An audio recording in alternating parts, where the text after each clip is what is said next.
Your body created something physical yesterday that didn't exist the day before. Not metaphorically, literally.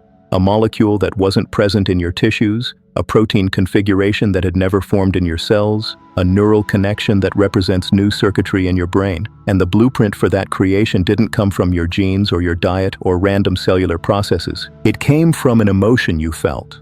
What I'm about to describe isn't consciousness theory or spiritual philosophy.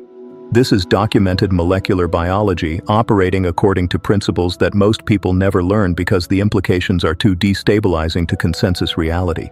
There's a specific mechanism by which your emotional states directly translate into physical matter in your body. Not through some mysterious energetic process, through measurable biochemical cascades that follow predictable patterns. The law is simple. Sustained emotional states generate specific molecular signatures that your cells read as instructions for which genes to express, which proteins to manufacture, which structures to build or dismantle. Your emotions aren't reactions to your physical state. They're the architects of it. But here's what makes this mechanism invisible to most people. The translation from emotion to matter happens below conscious awareness, on timescales that make the causation impossible to perceive without specific knowledge of what to look for. You feel an emotion, and 6 hours later, a gene expresses.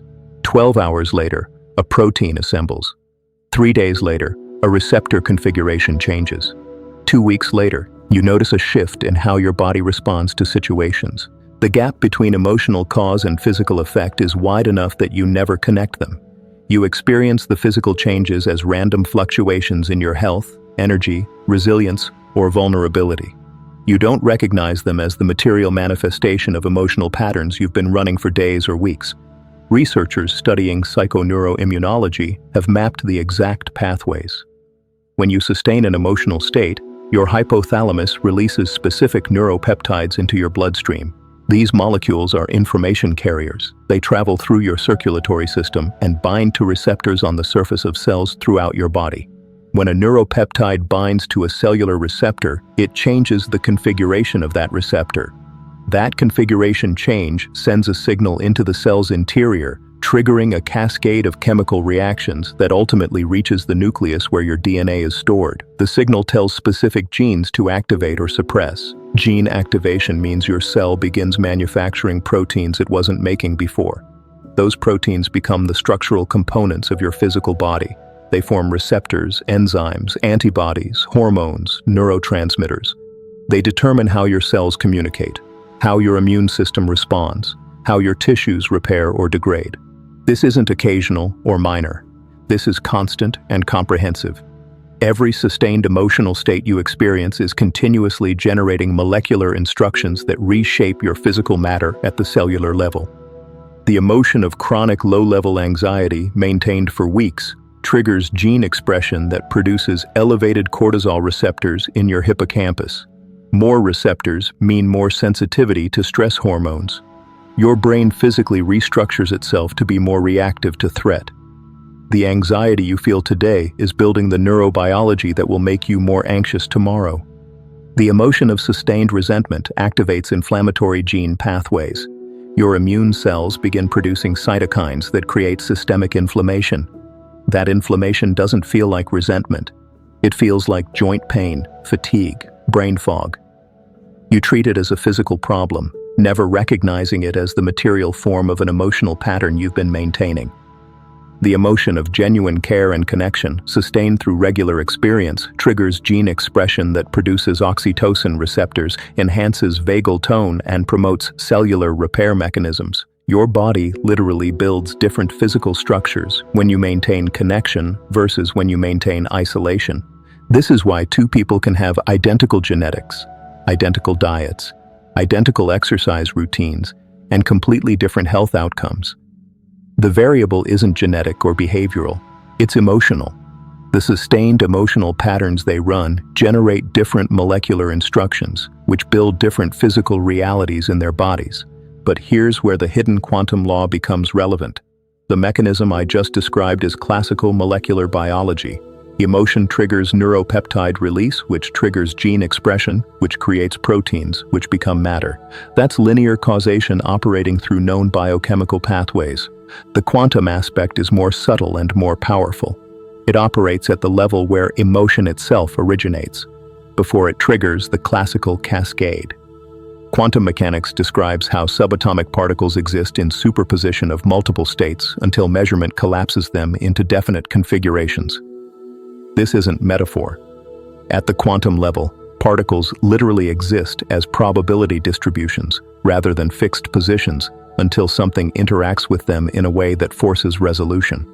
The revolutionary discovery that mainstream science hasn't fully integrated is that biological systems don't just operate according to classical chemistry. They harness quantum effects for information processing and decision-making at the molecular level. Your cells are quantum systems. The electrons in the molecular bonds of your DNA, the protons tunneling through enzyme active sites, the photons captured by proteins in your retina. These are quantum processes exhibiting superposition, entanglement, and coherence, even in the warm, wet environment of living tissue. Here's where it connects to emotion. The quantum state of your molecular systems is influenced by observation, not observation by eyes or instruments, observation in the quantum sense, which means any interaction that provides information about the system's state. Your conscious attention is a form of quantum observation. When you direct attention toward a particular emotional state, you're performing a measurement on the quantum superposition of possible molecular configurations in your body. That measurement influences which configurations collapse into actuality. This is the hidden law. Your emotions don't just trigger classical biochemical cascades. They function as quantum observations that influence which molecular possibilities actualize in your cells. When you sustain attention on an emotional state, you're not just generating neuropeptides, you're performing repeated quantum measurements that bias the probability distribution of molecular configurations throughout your body toward patterns that match the emotional observation. The emotion of fear, sustained through continuous attention, performs quantum observations that favor molecular configurations associated with threat response, not just through cortisol and adrenaline, through quantum influence on which proteins fold into which configurations, which receptors activate, which ion channels open. The emotion of anticipatory joy performs quantum observations that favor molecular configurations associated with reward and growth. Your attention to that emotion influences quantum processes in your cells before classical biochemistry even engages. This is why visualization and imagination have measurable physiological effects. You're not imagining that your body changes. Your sustained attention to imagined emotional states is performing quantum observations that influence actual molecular configuration in your tissues. Studies on athletes show that mental rehearsal produces measurable increases in muscle strength without physical training. The standard explanation is neural pathway development, but the quantum mechanism is deeper. Sustained attention to the emotional state of successful performance influences quantum processes in muscle cells, affecting protein synthesis and receptor configuration. Cancer patients who practice visualization show different immune profiles than those who don't. The standard explanation is stress reduction, but the quantum mechanism is more direct. Sustained attention to the emotional state of health and wholeness influences quantum processes in immune cells, affecting which genes express and which molecular configurations form. This isn't placebo effect. Placebo is the observation that belief can trigger healing without active treatment. What I'm describing is the mechanism behind placebo. Emotional states function as quantum observations that directly influence molecular configuration. But the mechanism works regardless of belief. You don't have to believe in quantum biology for your emotions to affect your molecular structure. The law operates whether you're aware of it or not. The problem is that most people are running the mechanism unconsciously, generating emotional patterns through habit rather than choice, performing quantum observations that create molecular realities they don't want. You maintain chronic worry not because circumstances require it, but because the neural pathways are grooved. That worry functions as continuous quantum observation, biasing your molecular systems toward configurations associated with threat and scarcity. Over weeks and months, your body literally becomes matter-organized around worry. You can feel this if you pay attention. Worry has a specific quality in your body, a tightness in your chest, a tension in your gut, a shallow pattern in your breathing. That's not just sensation. That's molecular configuration, the physical structure of your tissues reflecting the emotional pattern you've been sustaining. And that configuration is self-reinforcing. Once your body has built molecular structures that match worry, those structures make it easier to generate worry and harder to access other emotional states. The receptors configured for stress hormones become more sensitive. The neural pathways that activate threat response become more dominant. You've built a body that's optimized for worrying. This is the hidden mechanism behind why changing thoughts alone rarely changes experience. You try to think differently, but you're thinking from within a body that's been molecularly structured by months or years of different emotional patterns. The body pulls you back to familiar emotional states because those states match its current molecular configuration. Breaking the pattern requires working at both levels simultaneously. You need to change the emotional observations you're making, and you need to allow time for the molecular structures to reconfigure. Sustained new emotional states will eventually rebuild your physical matter to match. But there's a lag. The body you have today was built by the emotions you sustained weeks and months ago. The practical application of this law requires understanding three specific mechanisms. First, emotional sustainability. Most people try to force positive emotions through willpower or affirmations. This doesn't work because forced emotion is still generated from a body structured by previous patterns. The forcing creates internal conflict, which is itself an emotional state that generates its own molecular signature. Sustainable emotion emerges naturally when you create conditions that allow it.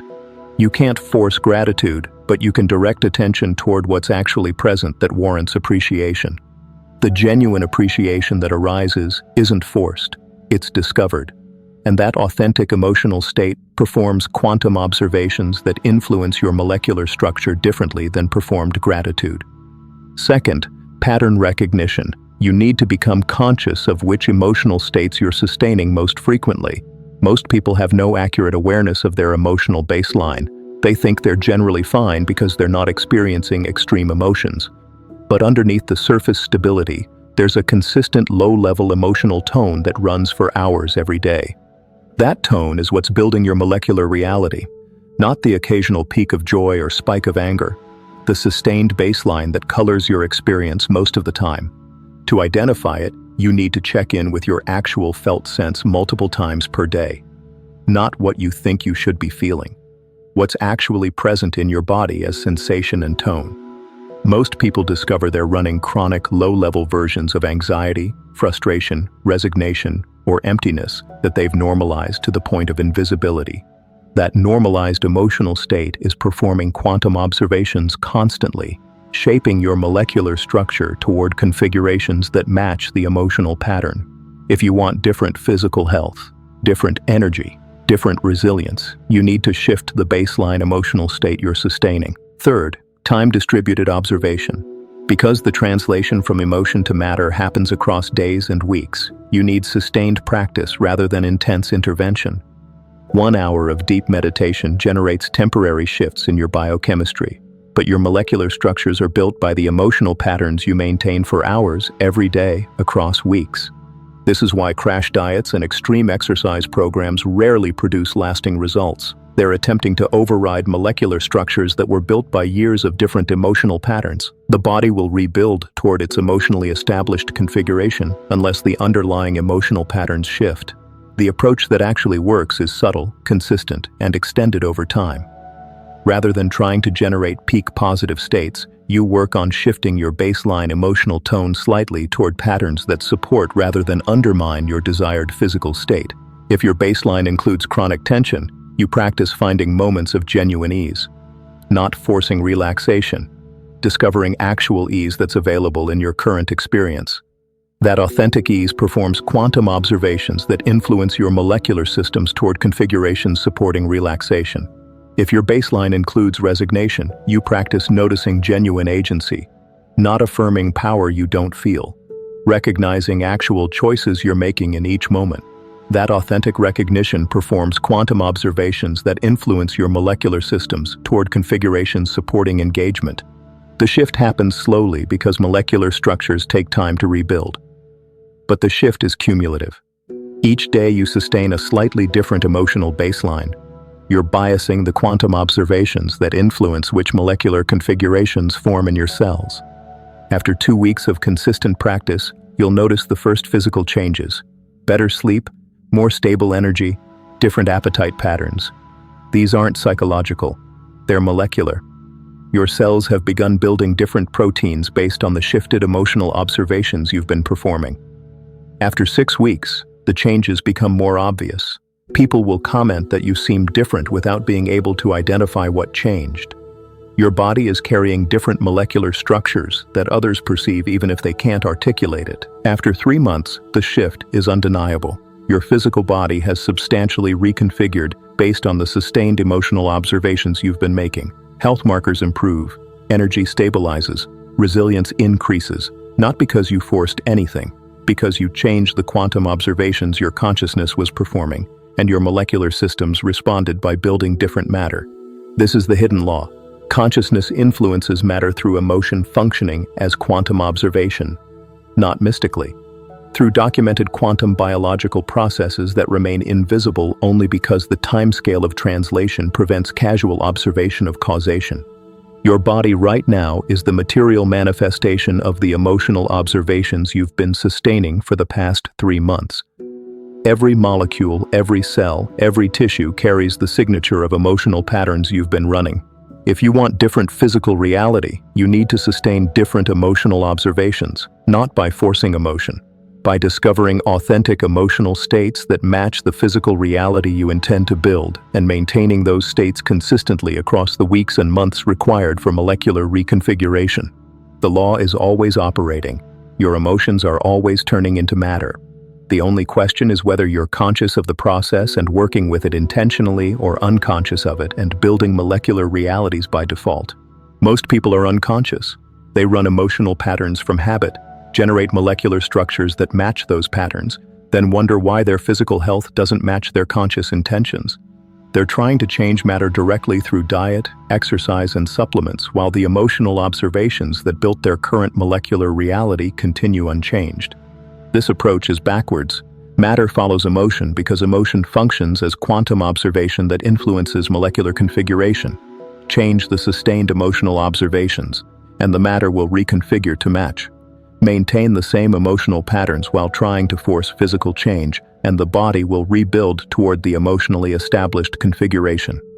The hidden quantum law reveals why consciousness work isn't separate from physical health. Your consciousness, expressed through sustained emotional states, is the primary architect of your physical matter. Not through wishful thinking or positive attitude, through quantum observations that directly influence which molecular configurations actualize in your cells. This is verifiable. You can test it through systematic practice. Choose one emotional baseline you currently maintain that you recognize as not serving your desired physical state. Replace it with a subtly different emotional tone that you can sustain authentically. Maintain that shift consistently for 6 weeks while monitoring physical markers. You'll observe changes that can't be explained by placebo or coincidence. Your molecular structure will reconfigure based on the shifted emotional observations. Not dramatically, incrementally, but measurably. That direct experience of emotion translating into matter will prove the law more effectively than any theoretical explanation. You'll recognize that your body isn't a fixed physical object that occasionally responds to mental states. It's a quantum biological system continuously rebuilding itself based on the emotional observations your consciousness performs. The question isn't whether the law is real. The question is whether you'll use it consciously to build the physical reality you intend, or continue running it unconsciously, generating molecular structures by default that then constrain your experience and possibilities. The law is neutral. It operates the same whether you're aware of it or not. But conscious application allows you to participate intentionally in the continuous process of turning emotion into matter that's happening in your body every moment. Your cells are waiting for instructions. The instructions arrive as sustained emotional observations. What matter are you building today? There's a layer beneath the quantum observation mechanism that almost no one discusses. Your body doesn't just respond to emotions you're consciously experiencing. It responds to emotional information stored in your tissues from experiences you don't even remember. Developmental biologists studying epigenetics have discovered that emotional experiences create chemical marks on your DNA that don't change the genes themselves, but alter which genes can be accessed. These marks, called methylation patterns, are installed during emotionally significant moments and can persist for decades. When your mother experienced chronic stress during pregnancy, that emotional state created methylation patterns in your developing cells. Those patterns became part of your biological inheritance, predisposing certain genes to activate or suppress based on emotional states you never consciously chose. This means the body you're currently inhabiting carries molecular instructions from emotional experiences that happened before you had language, before you had explicit memory, sometimes before you were born. The emotional architecture of your matter includes information you didn't install. But here's what changes everything. Those inherited emotional patterns aren't permanent. The same mechanism that installed them can revise them. Sustained emotional states in your current experience can create new methylation patterns that override the inherited ones. This is why people sometimes experience spontaneous healing from conditions that seemed genetically predetermined. They're not overriding their genes. They're changing the epigenetic marks that determine which genetic possibilities actualize, and they're doing it through sustained shifts in emotional observation. The process requires more than casual emotional change. Inherited patterns are deeply grooved because they've been reinforcing themselves since early development. Your body has been building molecular structures based on those patterns for years or decades. Shifting them requires sustained emotional states that are strong enough to override the momentum of inherited configuration. This is where most attempts at emotional transformation fail. People work on shifting surface emotions while the deeper inherited patterns continue operating unchanged. They manage to generate temporary calm while their cells are still organized around inherited anxiety. The body keeps rebuilding toward the deeper pattern. Accessing the inherited emotional patterns requires somatic work that goes beyond mental or emotional processing. You need to engage directly with the physical sensations that carry the inherited emotional information. That chronic tension in your shoulders isn't just your reaction to current stress, it's the physical manifestation of emotional patterns that were installed in your tissue during development. The pattern has a specific quality, a particular density and location that distinguishes it from tension you're generating through current experience. When you bring sustained, non-judgmental attention to that inherited tension, something remarkable happens. The pattern begins to release not because you're forcing relaxation, but because your conscious attention is performing quantum observations on molecular structures that have been operating automatically. The release often comes with spontaneous emotional content. Feelings arise that don't seem connected to anything in your current life. Grief, rage, terror, or despair that feels disproportionate to your circumstances. This isn't psychological regression. It's molecular memory surfacing as the inherited patterns begin to dissolve. Your tissues are literally releasing emotional information that was stored before your explicit memory formed. The emotions feel overwhelming because they were overwhelming to the developing nervous system that first experienced them. But from your current adult capacity, you can allow them to complete without being overwhelmed. This is the deepest level of turning emotion into matter. You're not just building new molecular structures through current emotional states. You're dismantling inherited structures that have been constraining which emotional states you could access and which molecular configurations could form. The practical protocol requires 3 distinct phases. First, identification of inherited patterns through somatic scanning. You systematically bring attention to different areas of your body, noticing where tension feels chronic versus acute, inherited versus recent. Inherited patterns have a specific quality. They feel fundamental, like they've always been there. They don't fluctuate much with changing circumstances. They're woven into your baseline sense of being in a body. Most people carry 3 to 5 major inherited patterns, typically in the shoulders, jaw, diaphragm, lower back, or gut. Second, sustained non-judgmental presence with the pattern, not trying to release it or understand it, just bringing consistent attention to the actual physical sensation, 20 minutes daily for several weeks.